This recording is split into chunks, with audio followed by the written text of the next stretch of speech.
Hello दोस्तों, good morning. हम भारतीय संविधान पढ़ रहे थे और भारतीय संविधान में हम क्या है जो भाग थे उनके बारे में चर्चाएं कर रहे थे। हमने राज्य सरकार को स्टार्ट किया हुआ था। हम क्या राज्य सरकार के बारे में क्या है चर्चा कर रहे थे। कल हमने कौन सा पढ़ा था, जो लोक सेवाएं हैं, ठीक है। 308 से 323 तक क्या है जो लोक सेवाएं हैं उनका जो वर्णन है उनके बारे में विस्तृत जो कल है चर्चा हमने की थी। तो हमने क्या एक भाग 1 से स्टार्ट किया था। 1 से 4 संघ का राज्य सत्र है, 5 से 11 नागरिकता, 12 से 35 मौलिक अधिकार है, 36 से 51 नीति निर्देशक तत्व है, 52 से 151 केंद्र सरकार है, 152 से 237 क्या है राज्य सरकार है, 238 को निरक्षित खाली रखा गया है, 239 से 242 की बात करते हैं केंद्र शासित प्रदेश है, 243 की क्या बात करते हैं ग्राम पंचायतें हैं और इसी में नगरीय सुशासन दिया गया है। 244 की हमने बात की थी 80 अष्टी क्षेत्र उनसे संबंधित प्रावधान है। इसके बाद हमने चर्चा की थी 245 से 263 है केंद्र राज्य प्रशासनिक विधायी संबंध है, 264 से 300 केंद्र राज्य प्रशासनिक वित्तीय संबंध है, 301 से 307 क्या थे अंतर्राज्यीय व्यापार और वाणिज्य है और 308 से 323 जो हमने कल पढ़ा था वो कौन सी आती है लोक सेवाएं हैं। भाग कौन सा था 14वां था। आज हम इससे आगे का जो भाग है 15वां उसके बारे में चर्चा करेंगे। भाग कौन सा है 15वां है, तो जिसमें किससे संबंधित प्रावधान है वो दिए गए हैं, निर्वाचन आयोग से संबंधित क्या प्रावधान दिए गए हैं। कौन सा है भाग कौन सा आता है हमारा 15 है। इसकी अगर हम बात करते हैं 308 से 324 में ये वर्णन क्या था, इसमें 324 से लेकर 329 तक है, 324 से 329 तक है निर्वाचन आयोग है, इससे संबंधित क्या है प्रावधान है वो किए गए हैं और इनमें क्या है इनसे संबंधित क्या बातें हैं वो बताई गई है। तो इसको स्टार्ट करते हैं 324 से, ठीक है। संविधान के भाग की अगर बात करते हैं तो भारतीय संविधान के अनुच्छेद 324 में किसका वर्णन किया गया है, तो 324 क्या कहता है कि निर्वाचन का निर्देश नियंत्रण और संबंधित प्रावधान है कि निर्वाचन जो आयोग होगा उसके क्या निर्देश होंगे, क्या उसके पर्यवेक्षण होंगे और उनसे संबंधित किस प्रकार के क्या है प्रावधान होंगे। निर्वाचन के पर्यवेक्षण होंगे, निर्देश और नियंत्रण संबंधित क्या है प्रावधान है, यानी निर्वाचन क्षेत्र होगा उनमें किस प्रकार के निर्देश होंगे, किस प्रकार के प्रावधान किए जाएंगे। अनुच्छेद 324 की बात करते हैं निर्वाचन संबंधित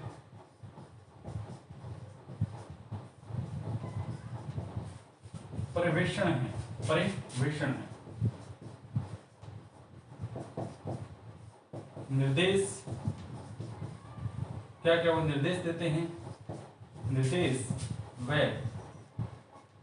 नियम संबंधित प्रावधान है, नियम संबंधित प्रावधान, यानी कौन सा जो निर्वाचन आयोग होगा वह किस प्रकार के निर्देश देगा, किस प्रकार के नियम लागू करता है और किस प्रकार के पर्यवेक्षण हैं उनको देता है। इस आधार पर क्या है नियम कानून की जो व्यवस्था होती है निर्वाचन आयोग जो जारी करता है उनसे संबंधित प्रावधान है। भारतीय संविधान की बात करते हैं 324 में बताया गया है। तो 324 क्या कहता है कि निर्वाचन संबंधित पर्यवेक्षण है, निर्देश है, नियम है और उनसे संबंधित क्या है कोई भी जो महत्वपूर्ण नियम या पदावली है जो बातें हैं उनके बारे में बताया गया है, ठीक है।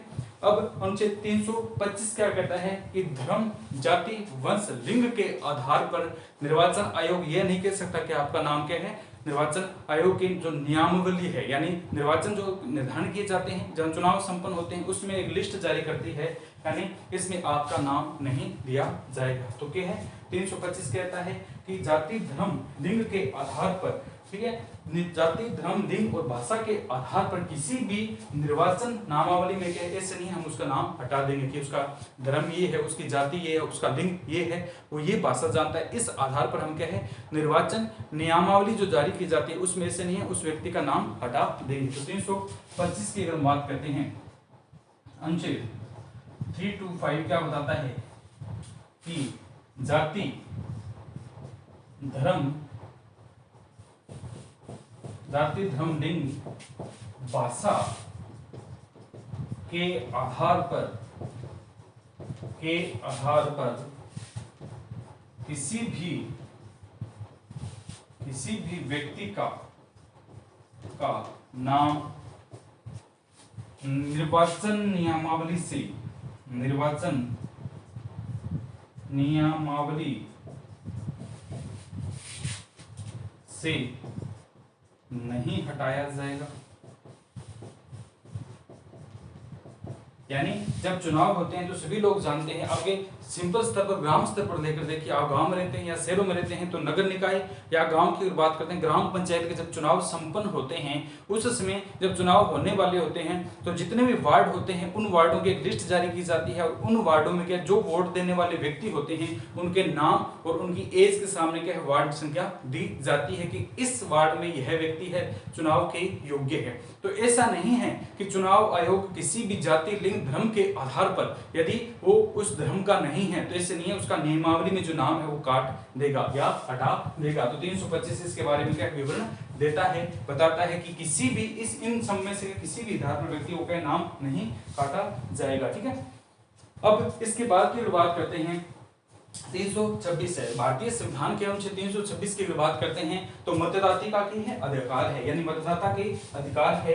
ठीक है, कि लोकसभा व विधानसभा है। ठीक है, लोकसभा व विधानसभा में मतदाताओं को क्या क्या अधिकार दिए गए। लोकसभा के चुनाव हुए 2024 में और राजस्थान की बात करते हैं, अभी विधानसभा के चुनाव होने वाले, अभी 6 तारीख को आचार संहिता लग जाएगी, आज 4 हो गई, परसों आचार संहिता लग जाएगी, 6 या 7 तारीख को आचार संहिता लगने के अनुमान है, तो अनुमान है इनमें लग जाएगी तो विधानसभा के चुनाव होंगे। राजस्थान में विधानसभा के चुनाव होंगे तो लोकसभा और विधानसभा में, ठीक है, लोकसभा और विधानसभा में जो क्या मतदाताओं के क्या क्या अधिकार है। ठीक है, लोकसभा और विधानसभा में मतदाता के क्या अधिकार दिए गए हैं उनके बारे में विवरण है भारतीय संविधान का अनुच्छेद 326 बताता है। तो अनुच्छेद 326 क्या बता रहा है, लोकसभा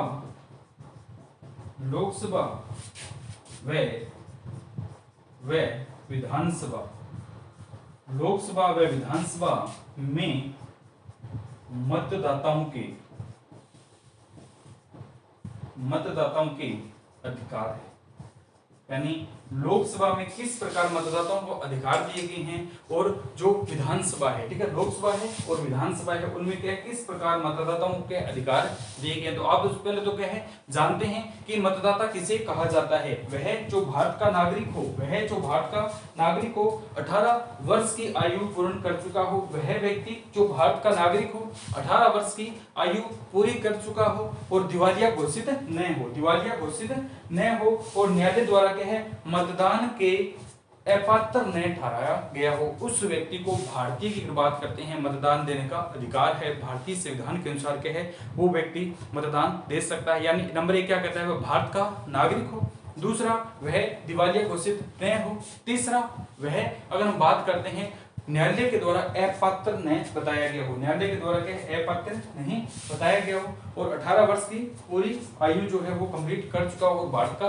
नागरिक हो। ये इससे संबंधित क्या है, इसमें बताया गया कौन सी क्या नियताएं क्या है, कौन सी उनसे संबंधित क्या नियताएं किस प्रकार के लिए है। ठीक है, अब 327 क्या कहता है, परिसीमन आयोग किया जाता है। परिसीमन आयोग है उसके क्षेत्राधिकार है, यानी संसद के द्वारा अगर बात करते हैं विधानमंडलों के लिए निर्वाचन संबंधित संसदों के क्या है नियम है, यानी किस प्रकार के विधानमंडल के जो चुनकर आते हैं, विधानमंडल में सदस्य चुनकर आते हैं, निर्वाचन उनका होता है, तो उनमें परिसीमन के आधार पर किस आधार पर सदस्यों का क्या है निर्वाचन किया जाता है। तो अनुच्छेद 327 क्या कहता है, 327 में क्या लिखा है, एक तो परिसीमन की बात की गई कि किस आधार पर परिसीमन होगा और परिसीमन के आधार पर विधानमंडल में सदस्यों का चुनाव किया जाएगा और उनसे शक्ति है। ठीक है, दूसरा क्या है विधानमंडल के सदस्यों की है। ठीक है, विधानमंडल के जो सदस्य आएंगे, विधानमंडल की बात करते हैं तो विधानसभा और विधान परिषद दोनों आ जाएंगी, अगर एक है तो एक आ जाएगी कि विधानमंडल के लिए क्या निर्वाचन संबंधित संसद की क्या क्या शक्ति है, विधानमंडल के निर्वाचन से संबंधित क्या है संसद की शक्ति यानी परिसीमन की शक्ति है। तो विधानमंडल के चुनाव या निर्वाचन के विधानमंडल के चुनाव संबंधित संसद की शक्ति है, यानी संसद की किस प्रकार शक्ति होगी और किस आधार पर परिसीमन के आयोग के आधार पर परिसीमन लागू किया जाएगा और संसद के सदस्य हैं उनका निर्वाचन है वो किया जाएगा। तो विधानमंडल के चुनाव संबंधित क्या संसद की शक्ति संबंधित प्रावधान है वो भारतीय संविधान के अनुच्छेद क्या 327 में दिया गया है, 327 में इससे संबंधित क्या है बताया गया है। ठीक है, अब 328 क्या कहता है कि विधानमंडल के चुनाव होंगे। 328 क्या कहता है, निर्वाचन है, निर्वाचन मंडल है, ये केंद्र के भी कराएगा और क्या है, राज्य के चुनाव भी करवाता है। तो 328 क्या कहता है, विधानमंडल चुनाव संबंधी विधानमंडल की शक्ति राज्य के जो विधानमंडल है, ठीक है, चुनाव संबंधित क्या विधानमंडलों की शक्ति होती है राज्य जो विधानमंडल होते हैं, ठीक है, राज्य के संबंधित राज्य में जो विधानमंडल होते हैं, ठीक है, उनके चुनाव संबंधित क्या राज्य के विधानमंडल की शक्तियां उन्हीं के अधीन रखी जाएगी। यानी राजस्थान राज्य है तो यहाँ का चुनाव आयोग है वो राजस्थान से संबंधित देखा, हरियाणा का वो हरियाणा से संबंधित क्या चुनाव देखता है। तो 328 क्या कहता है, किसी भी राज्य के विधानमंडल चुनाव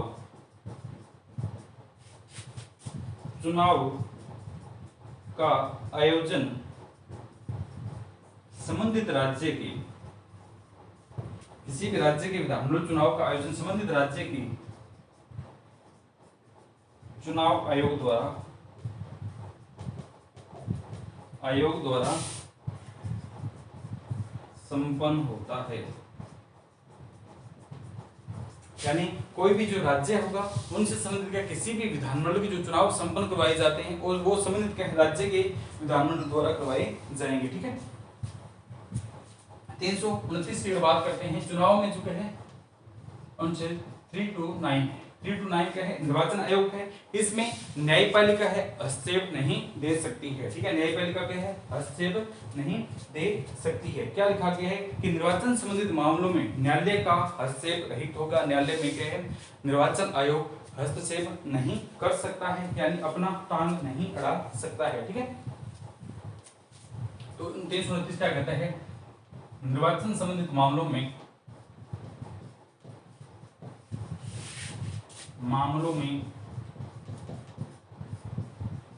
निर्वाचन संबंधित मामलों में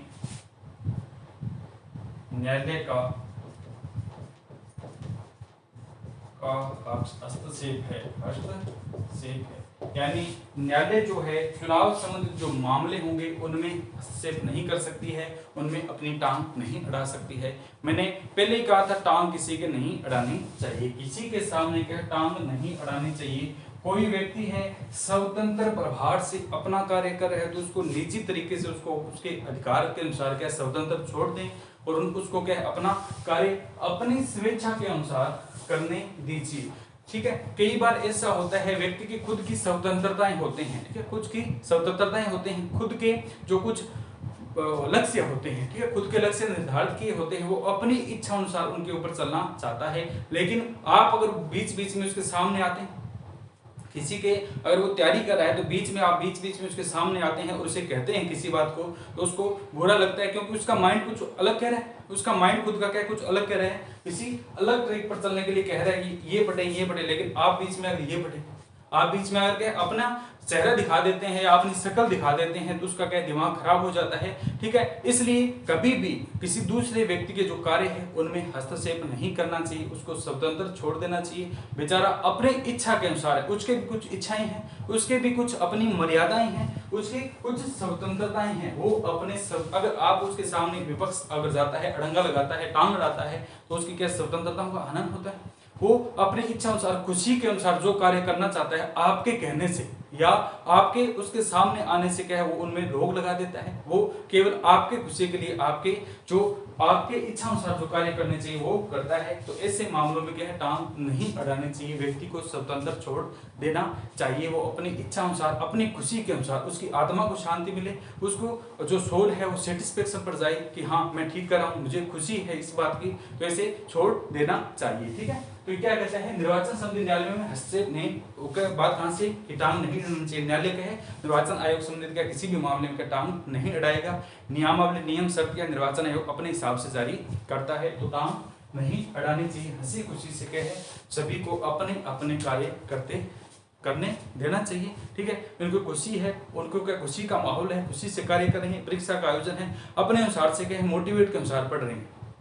कई बार होता है व्यक्ति अपने तरीके से सेटिस्फेक्शन से तैयारी कर रहा होता है, ठीक है, उसे पता है कि सब कुछ याद है, थोड़ा टाइम बचा है, यानी 1 महीना या 25-28 दिन बचे हैं, 1 महीना मान लीजिए आप एग्जाम का 1 महीना बचा है और वो अपने तरीके से तैयारी कर रहा है, खुशी के साथ है, सुबह जाता है शाम को आता है, इधर उधर जाना कहीं भी है, लाइब्रेरी जाएगा, कोचिंग जाएगा, कहीं पर जाता है तो अपनी इच्छा अनुसार सेटिस्फेक्शन के अनुसार वो जाता है, हंसी खुशी यात्रा क्या है, शाम को तैयारी करता है और सो जाता है। ठीक है, उसके सपने खुशी, उसको बहुत खुशी मिल रही है। तो आप बीच में यहाँ फिजिक्स पढ़ा क्या, केमिस्ट्री पढ़ा गया, तो बच्चे के दिमाग आ जाता है कि मैं पढ़ रहा हूँ, इसका ये बता के C+O2 क्या बनेगा। ठीक है, हाइड्रोजन सेट और ऑक्सीडेशन कन्फर्मेशन क्रिया बता, ठीक है, रिडक्शन क्रिया बता। ठीक है, तो उसको क्या याद किया, अपने तरीके से किया, लेकिन बीच में थोड़ा बहुत उसको भूल जाता है, अपने पूछ लेते हैं तो उसके दिमाग में नहीं चलता है। ठीक है, अपने तो याद ही नहीं है। तो ऐसे क्या कभी किसी के साथ नहीं करना चाहिए व्यक्ति को। हाँ, माना आपको बुरा लग रहा है, माना आपको क्या है बुरा लग रहा है कि मैं उससे क्या है क्यों नहीं पूछ रहा हूँ, मेरे को ये चीज आती है, मैं उससे क्यों पूछ नहीं रहा हूँ, लेकिन बुरा आपके मन में ही रखें, दूसरे को न बताएं। क्यों, बेचारे को अपनी तैयारी कर रहा है, अपनी खुशी से रहा है, तो उसको क्या है अपनी खुशी के साथ रहने दें। तो इस प्रकार रंगा न लड़ाई टांग न अड़ाई। तो न्यायपालिका में भी कहा गया है कि निर्वाचन संबंधित मामलों में न्यायपालिका का हस्तक्षेप है, उनसे संबंधित क्या अवरोध है, उनको रोकने का अधिकार नहीं है। ये क्या थे 324 से लेकर 329 तक जो भाग 15 था उसमें क्या निर्वाचन आयोग संबंधित क्या है प्रावधान थे। अब इसमें थोड़ा सा टॉपिक है राज्य का निर्वाचन आयोग है। ठीक है, हम तो राजस्थान के निवासी हैं, तो राजस्थान निर्वाचन आयोग के बारे में चर्चा करेंगे। तो राजस्थान निर्वाचन आयोग की अगर बात करते हैं तो ये भारतीय संविधान के अनुच्छेद 243 कौन सा आता है में दिया है। इसकी अगर बात करते हैं तो निर्वाचन आयोग की अगर बात करते हैं तो कौन सा आता है, इसको के में भी लिखा जाता है और क्या है तय में भी लिखा जाता है। ठीक है, राज्य निर्वाचन आयोग। ठीक है, राज्य निर्वाचन आयोग की अगर बात करते हैं तो ये पिछले अनुच्छेद में चला जाता है जिसमें क्या लिखा गया है निर्वाचन राजस्थान निर्वाचन आयोग ये कौन सा आता है 243 तय या इसे क्या कहा जाता है या इसे 11 कहा जाता है। जो भी according to language, according to जो पेपर बनाता है एग्जामिनर होता है, preparation of examiner according to paper and according to his configuration, जैसा वो अपने हिसाब से क्या है ऑप्शन देगा, अपने हिसाब से क्या वो लैंग्वेज निर्धारित करता है, उसके आधार पर इसमें लिखा जाएगा। तो भारतीय संविधान के अनुच्छेद की बात करते हैं तो राजस्थान से संबंधित क्या राज्य निर्वाचन आयोग है, उसका प्रावधान है 243 तय और क्या में किया गया हमने पीछे पढ़कर आए थे। इसकी अगर हम बात करते हैं प्रथम अध्यक्ष, ये किस प्रकार का है, अगर हम बात करते हैं निर्वाचन आयोग, अभी आरएस में क्वेश्चन पूछा गया था कि निर्वाचन आयोग है, चार ऑप्शन दिए गए थे, बीच में लैंग्वेज में डाल दिया गया था कि जो निर्वाचन आयोग है वो एक सदस्यीय कमीशन है। क्या इसमें एक सदस्य होता है? हाँ, एक सदस्य, इसके साथ सचिव है वो कार्य करता है। तो ये किस प्रकार का है, एक सदस्य है। तो इसकी अगर बात करते हैं प्रथम जो राज्य निर्वाचन आयोग था राजस्थान का, प्रथम निर्वाचन आयोग का अध्यक्ष कौन सा था, अमर सिंह राठौड़ थे। कौन से थे, अमर सिंह राठौड़ है। ये जब राजस्थान में जो निर्वाचन आयोग बना था उस समय ये थे। ठीक है, अमर सिंह राठौड़ थे, ये राज्य के प्रथम निर्वाचन आयोग थे, अध्यक्ष थे, वो बनाए गए थे। वर्तमान की अगर हम बात करते हैं, ठीक है, तो वर्तमान जो 2023 की है, ठीक है, वर्तमान की अगर हम बात करते हैं कि राजस्थान के वर्तमान जो अध्यक्ष है, ठीक है, निर्वाचन आयोग के वर्तमान अध्यक्ष कौन से आते हैं, संजय सिंह है। ठीक है, कौन से आते हैं, संजीव कुमार है। राजस्थान के वर्तमान जो निर्वाचन आयोग के अध्यक्ष है वो कौन से आते हैं, संजीव कुमार है। इसको वर्तमान में लिखते हैं, वर्तमान में कौन से आते हैं, संजीव कुमार है। राजस्थान राज्य की अगर हम बात करते हैं तो चुनाव इनका 1960 से लगातार इसके 1960 में क्या निर्वाचन आयोग संबंधित के चुनाव करवाने संपन्न किए गए थे, यानी 1960 में इसको क्या स्टार्ट कर दिया गया था। इसकी अगर हम बात करते हैं तो 243 तय के 11 में है या 243 ZA 243 ZA में जो निर्वाचन है उनसे संबंधित प्रावधान किए गए हैं। 243 तय है के है 11 है या 243 ZA में है। ठीक है, अब अगर बात करते हैं किसी भी राज्य का जो राज्य निर्वाचन अधिकारी होता है उसकी नियुक्ति कौन करता है, ठीक है, उसकी नियुक्ति की अगर हम बात करते हैं कौन करते हैं, राज्यपाल है। ठीक है, नियुक्ति की अगर हम बात करते हैं तो इनकी नियुक्ति कौन करता है, राज्यपाल क्या है, इनकी नियुक्ति करता है। किसी भी राज्य का संबंधित है निर्वाचन आयोग है उसका निर्वाचन अध्यक्ष जो होता है, अधिकारी जो होता है, उसकी नियुक्ति कौन करता है, राज्यपाल करता है। ठीक है, तो यह किस प्रकार का है? निर्वाचन आयोग किस प्रकार का एक सदस्यीय निकाय है। इनमें अगर हम बात करते हैं सचिव होते हैं, ठीक है, ये किस प्रकार का है? सचिव इनके साथ क्या है कार्य करते हैं और यह किस प्रकार का है? एक सदस्यीय क्या है निकाय है। राज्य जो आयोग है, राज्य निर्वाचन आयोग एक सदस्यीय निकाय है। इनकी अगर कार्यकाल की अगर हम बात करते हैं कि राज्य निर्वाचन अधिकारी का जो कार्यकाल है वो कितना रखा गया है, ठीक है, तो इससे समझे जो कार्यकाल है वो कितना रखा गया है, तो इसका कार्यकाल है 5 या 65 वर्ष है, ठीक है। इसका कार्यकाल की हम बात करते हैं 5 या 65 वर्ष है, ठीक है। कार्यकाल की हम बात करते हैं तो इसका कार्यकाल कितना है? 5 या 65 वर्ष है, वो इसका क्या है कार्यकाल है, उसका निर्धारण किया गया है। तो चुनाव संपन्न होंगे, किसी भी राज्य में क्या चुनाव संपन्न होते हैं और चुनाव जो है निर्वाचन आयोग के द्वारा करवाए जाते हैं। अभी विधानसभा के चुनाव हों तो संबंधित राज्य के जो निर्वाचन अधिकारी है वो डेट घोषित करें और उनके द्वारा क्या चुनाव संपन्न करवाए जाएंगे। आचार संहिता है वो लगती, आचार संहिता लगेगी, अभी लग जाएंगे। सारे जो कार्य प्रशासनिक कार्य है वो रोक दिए जाएंगे और क्या है नियुक्तियां हैं जो होने वाली है उनको कर देंगे, बाकी क्या रोक देते हैं, ठीक है। तो ये क्या था हमारा राज्य निर्वाचन आयोग से संबंधित क्या है प्रावधान था। बाकी इसमें छोटी मोटी जो बातें हैं वो हम क्वेश्चन सीरीज के माध्यम से करेंगे और क्वेश्चन सीरीज के माध्यम से ये कंप्लीट जो छोटी मोटी है थोड़े बहुत बच गए हैं वो वहां से आ जाएंगे, ठीक है। तो निर्वाचन आयोग में इतना ही था। ये क्या था हमारा भाग 15 था, 324 से क्या है 329 में इसके बारे में प्रावधान है वो किया गया है। अब हम इसके आगे का भाग है, भाग कौन सा है 16 है, उसके बारे में चर्चा करेंगे। तो इसमें इतना, बाकी जो है अगले सेशन में चर्चा करेंगे। ओके दोस्तों, थैंक यू।